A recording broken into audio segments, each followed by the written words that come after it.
Have a revisit at it and show your mom and dad what you've learned today.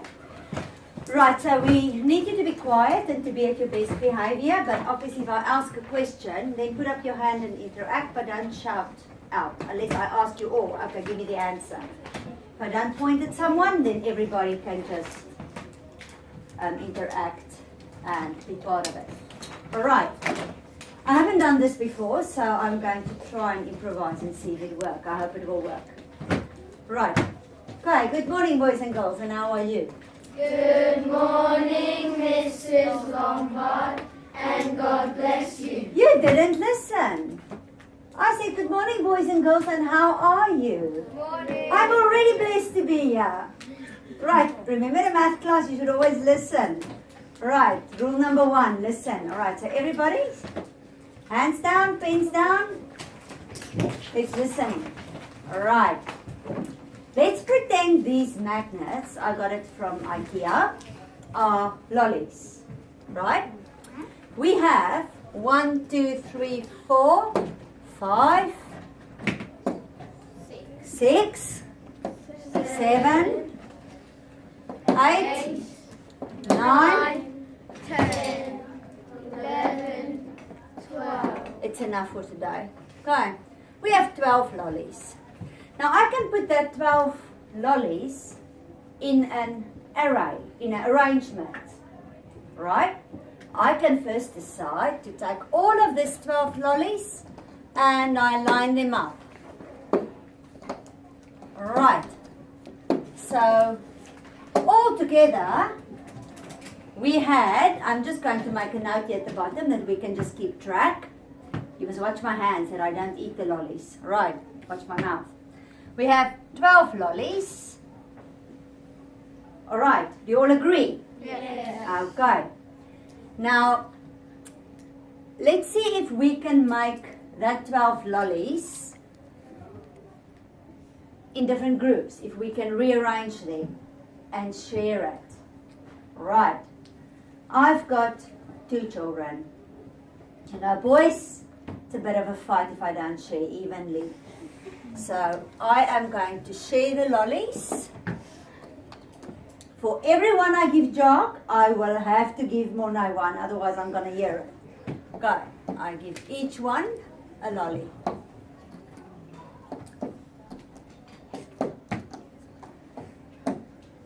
How many groups do I have? 6. 6. Okay. All right.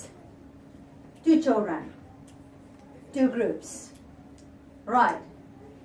How many lollies did each one get? You said? 6. 6. Out of the how many lollies? 12. 12. Each one gets 6 out of the 12. All right. If I still share it between the 2 children,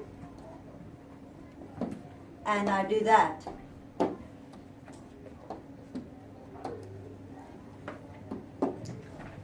it's still 12. I didn't take anything away. Can you see? But now I've got 3 rows of how many? 4. Right. Let's make it into groups. This group is 6. And that group is how many? 6. 6. Now I need to give each of my children a half. You told me I've got 2 children, each one get half of the lollies. What have I actually done there? I've put down it as? You simplified it. I simplified it. And what do I call any fraction that's been simplified? An equal fraction. Alright, did I change it? No. No, I kept it. Have you listened what she said? Equal. I kept it equal. Now the word equivalent comes from equal. We say it's equivalent fraction. So 6 over 12 would be the same than 1 over 2. 2. You agree? Alright. Let's put it into 2 groups only.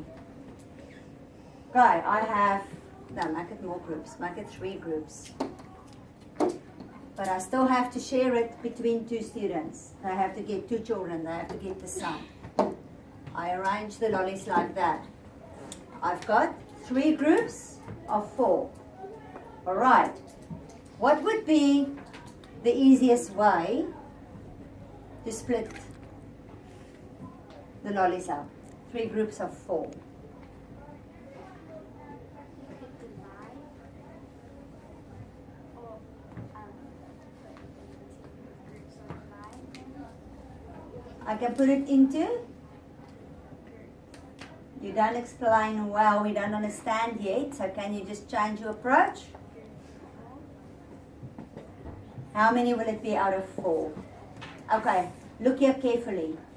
If I split all of the lollies between 2 boys, and I make different groups, I literally have to split each group between the 2 boys. Because you know what's happening here? There might be blue lollies, there might be green, and there might be yellow.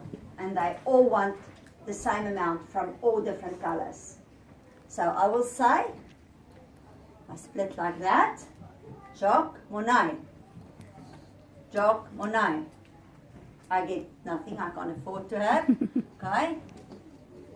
Jock, Monet. Alright. So, of the group of 4, just look at one group. How many lollies would each one of the 2 boys get? Look. This is this group of the blue lollies. How many will I give Monet? 2. 2 out of the 4. Do you get it? Out of the red group, how many will I give Monet? 2. 2. And out of the yellow group, how many will I give? 2. Now that is equivalent fractions. Can you see how easy math is actually? Think of lollies. Don't think of numbers. The moment it's lollies or money, we never make a mistake. Because no one likes to get cheated. Alright. I'm going to put it into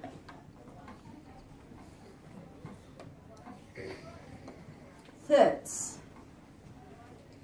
Alright. Now we have a problem because I can't share the lolly. The moment I share the lolly in half, it might break. Okay.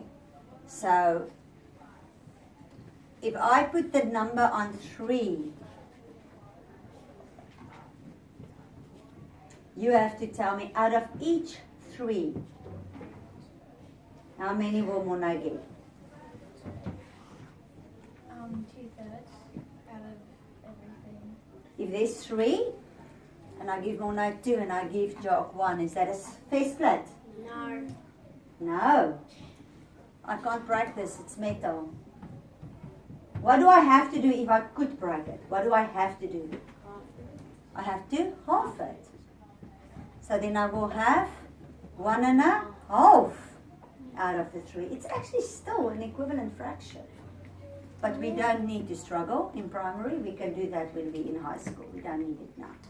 Right? Year 10, 11. Right? That's for the people who don't have a life. So we don't have to do that. All right. Okay, so when we do equivalent fractions, the rule is whatever I do under the line, I will do above the line. That's the rule. But we are going to play a game without being rude. Put your one hand behind your back and your one hand in front of you that I can see it. All right. Now, show me any number with this hand. Any number. 3. You have to do the same behind your back. And if I ask you to turn around, I want to see the same. I want to see that you don't cheat. Okay? Can I see your back? Look. 3, 3. Well done. All right. Again, let's play again. Okay, again. I can't see if you cheat, so please don't cheat me. Okay, again. What have we done? Whatever I do right, I did left. Right. Now that's what you do here. Whatever you do above the line, you do below the line. Whatever you do above the table, you do under the table. In front of you, behind of you. Alright, so that's actually how easy it is. I'm going to try one, and you give me the number. This is possibly your mind if I just take this one off. Oops. Just get this out of the way. Alright. Just be there, it's fine. Good job. It's not real rubbish, you can give it back. Thank you. Thank you for that. Alright, okay, let's see. I'm going to put on a fraction, and you guys are going to tell me what is the missing number. Alright.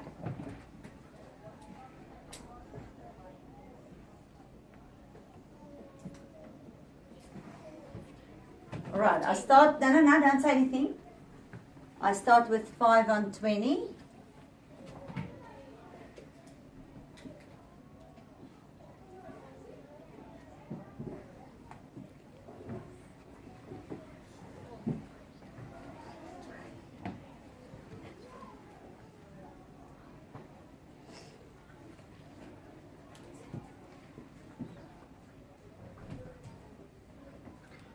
All right.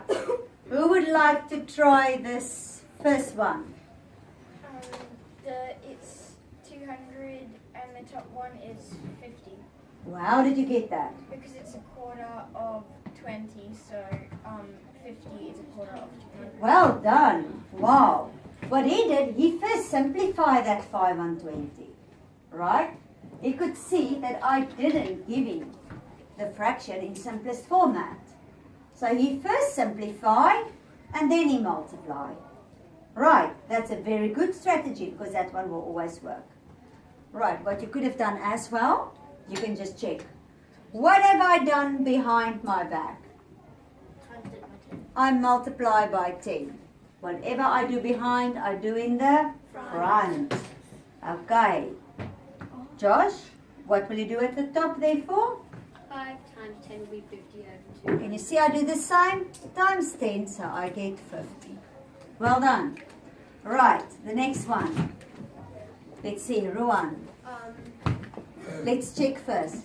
Ruan, will it be easy to go from the 200 to 60? No, that would be stupid. We can do it, but it's a bit hard. We don't struggle. I will go from there again. Right. Now, when you first simplify, like he just explained to us, it will actually always work. It's a very good strategy to first simplify. Right, let's go from the 20 to the 60. Who can tell me what did I do there? You times it by 3. I times it by 3, and whatever I do behind my back, I will do at the front. I times it by 3. Right, and the answer will be, sweetheart? 15. 15. Sorry, I don't know your names. All right, let's see the last one. I can use this one if I like fractions, but fractions cause frictions, so I avoid fractions. I don't want to divide with decimals. Right? Listen, Marie, what will you do? Where will you start to get that one under the line? Since the first, since 5 over 20 is 1/4, then you will know that if you need 1/4 of 10, it will be 40. Well done. Right. Listen, Marie also first simplifies. She said, since 5 over 20 is a quarter. Now remember, in a test, teachers are very lazy between us. Teachers give it sometimes difficult because then they know you're not going to do it. So then they don't have to mark it. You get it? That's why I'm a math teacher. Because I'm lazy. I have a life. Right? So I won't give it to them in the simplest format because then everybody have it right. Then I have to mark it all. Right. But you can do it. So even if the teacher give a fraction to you, not in the simplest format, the best strategy is to always first simplify. Put it to the left of your fraction and then you work from the order. It's much easier. Right. You can say 1 multiply 10. So therefore 4 multiply 10. Right? 5 was also a factor of 10, so you can just go from the 5. 5 multiply 2, therefore 20 multiply 2.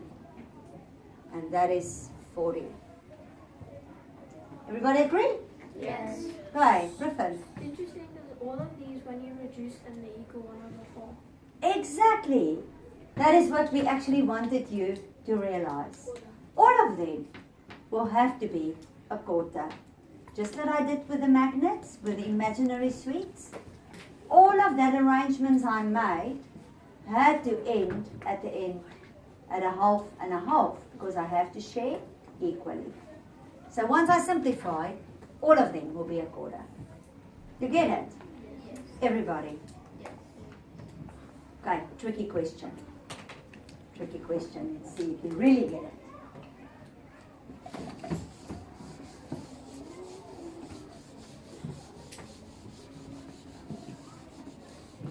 This ladybird is close to retiring age, so it's not doing a good job anymore. Right, okay, let's see quickly. I have 1.5. And I would like to know what it will be on 10. Look what I've done. That's hard. I go from a mixed number to an improper fraction. But that one is not improper. So you will first have to make it an improper fraction. Yes? It's 50 over 10. Alright, so the first thing she did, she would say 1.5. Can you give me your first step? What is this one as an improper fraction? Multiply and plus. Do you always like this? Chuk chuk. Go like that? Chuk chuk. You multiply, then you plus. Alright? And the division and the minus go together. Shuk shuk. Go backwards, you go shuk shuk. Alright, let's see. 2 times 1 is 2. Plus 1 is 2 times 1 is 2. Plus 1? 3. So 3 over 2. Alright, let's go. You want to go from the 2 to the 10. Multiply? Multiply how many? Times 5. And then, whatever I do at the bottom, I do at the top. Multiply 5. So that is 15. Alright, and you know what? Because you've worked so well. Is it lunch yet? No. Nearly. Alright. We won't get homework the weekend. We will just start on the worksheet, but we will continue with that next week. I'm not going to give you any homework. Yes. At the end, it actually goes to the same all the way to the beginning. Griffin, tricky question for you. What is 15 over 10 or 3 over 2 or 1.5 as a decimal number?